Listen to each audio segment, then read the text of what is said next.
Hidup buruh. Hidup buruh. Assalamualaikum warahmatullahi wabarakatuh. Atas nama teman-teman Batam, saya mengucapkan kepada kawan-kawan semua yang hadir pada kesempatan hari ini, yang telah memberikan solidaritas aksi teman-teman Batam. Jadi agenda hari ini ada dua. Pertama adalah aksi di Mahkamah Agung. Kita sudah difasilitasi dan ketemu dengan pihak Mahkamah Agung, perwakilan teman-teman Kepri dan Batam, kaitan dengan gugatan upah minimum UMP dan UMK yang digugat oleh teman-teman Batam dan Kepri tahun 2021. Mereka menang di pengadilan PT TUN tingkat pertama, tingkat banding juga menang, tapi gubernurnya kasasi. Maka itulah teman-teman Batam hari ini datang. Ada 30 orang dari aliansi Kepri dan Batam. Tepuk tangan buat teman-teman Batam.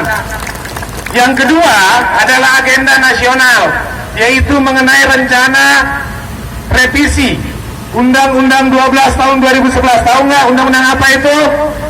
Pembentukan peraturan perundang-undangan. Dan yang berikutnya adalah mengenai Undang-Undang Cipta Kerja dan Permen 02 2022. Yang pertama, kenapa kita menolak revisi Undang-Undang 12 2011 tentang pembentukan peraturan perundang-undangan? Karena MK membatalkan Undang-Undang Cipta Kerja itu inkonstitusional bersyarat karena dianggap bertentangan dengan undang-undang itu. Maka DPR mengajukan revisi itu untuk memasukkan metode Omnibus Law.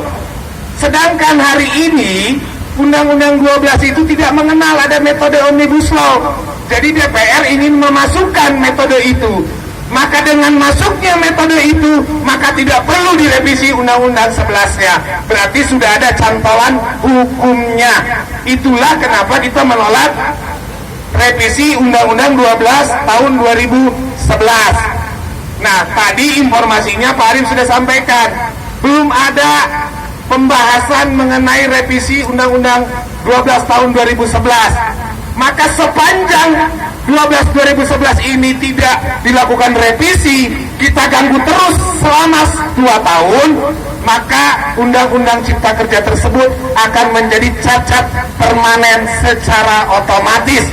Karena MK memberikan waktu paling lama 2 tahun sejak tanggal 25 November, Undang-Undang Cipta Kerja itu harus direvisi. Kalau tidak direvisi sampai 2 tahun, maka seluruh Undang-Undang Cipta Kerja itu dinyatakan cacat permanen dan tidak berlaku lagi. Makanya DPR merevisi dulu Undang-Undang 12-nya supaya dia bisa merevisi yang namanya Undang-Undang Cipta Kerja. Kalau Undang-Undang 12-nya nggak direvisi, itu Undang-Undang Cipta Kerja nggak bisa direvisi karena tidak dikenal metode Omnibus Law-nya. Paham nggak? Siap melawan? Kawan-kawan sekalian, tadi kita minta Pasar Ketenagakerjaan keluarkan saja, karena Undang-Undang 11 itu adalah menganut tentang kemudahan investasi. Sedangkan Undang-Undang Ketenagakerjaan di negara manapun hakikatnya adalah perlindungan, maka tidak akan bisa nyambung kalau dicampur. Nah, itu kita sampaikan. Dan mudah-mudahan ini didengarkan oleh teman-teman DPR. Yang ketiga adalah Permen 02 tahun 2022. Ini kita persoalkan karena menyangkut daripada hak teman-teman buruh. Kalian mengiur tiap bulan, upahnya dipotong. Emang ada jaminan kalian PHK-nya umur 56 tahun? Nggak ada. Bisa umur kalian 30 tahun, 35 tahun kalian di PHK, maka menunggu 21 tahun lagi untuk ngambil. Nah, kita sampaikan dasarnya ada PP 60. Dulu ada PP nomor 46 2015, direvisi oleh Pak Jokowi PP 60, kemudian muncul Permen 19 2015. Dasarnya untuk mencairkan itu, maka tidak melanggar Undang-Undang SJSN. Sehingga ketika ada orang bilang bahwa ini melanggar Undang-Undang SJSN, kalau tidak 56 salah, karena dasarnya PP 60-nya sudah ada.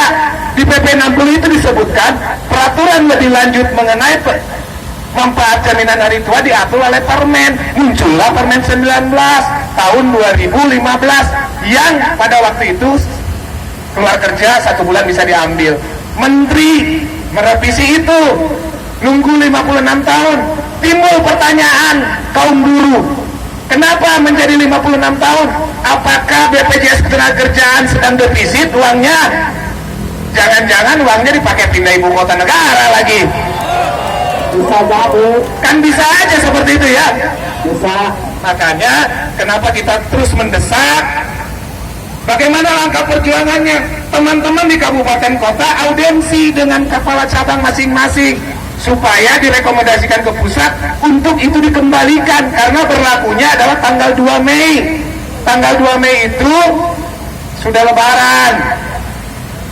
Tanggal 2 April itu Muhammadiyah sudah mutusin hari pertama Ramadan. Tanggal 2 Mei itu sudah lebaran. Pada saat tanggal 2 Mei lebaran itu berlaku permen itu.